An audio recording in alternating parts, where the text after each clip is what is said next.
ஒரு கண்ணு தெரியாத தாத்தா தேங்காய்களை வித்துட்டு இருக்கும் பொழுது அப்போ ஒரு சிறுவன் அங்க தேங்காய் வாங்கலான்னு வரான்.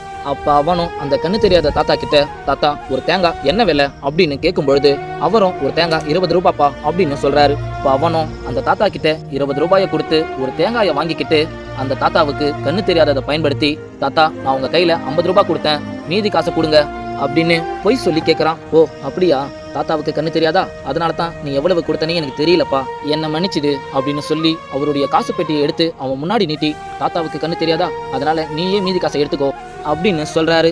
அவரு அப்படி சொல்றத கேட்ட அந்த சிறுவனும் கண் கலங்கி போய் நின்று, இவரை நான் ஏமாத்தலான்னு தான் நினைச்சேன், ஆனா இவர் என் மேல நம்பிக்கை வச்சு காசு பெட்டியில இருந்தே காசை எடுத்துக்க சொல்றாரு அப்படின்னு குற்ற உணர்ச்சியோட ரொம்ப கண் கலங்கி போய் நின்றுட்டு இருக்கான். அப்ப அந்த பையனும் அந்த காசு பெட்டியில இருந்து எந்த ஒரு காசும் எடுக்காமலேயே, தாத்தா நான் மீதி காசை எடுத்துட்டேன் தாத்தா அப்படின்னு சொல்லிட்டு, சே கொஞ்ச நேரத்துல நான் எவ்வளவு பெரிய தப்பான விஷயத்த செய்ய போயிருந்தேன், இதுக்கப்புறம் நம்ம இந்த மாதிரி ஒரு தப்பான விஷயத்த செய்யவே கூடாது அப்படின்னு சொல்லிக்கிட்டு ஃபீல் பண்ணிக்கிட்டு நடந்து போறான்.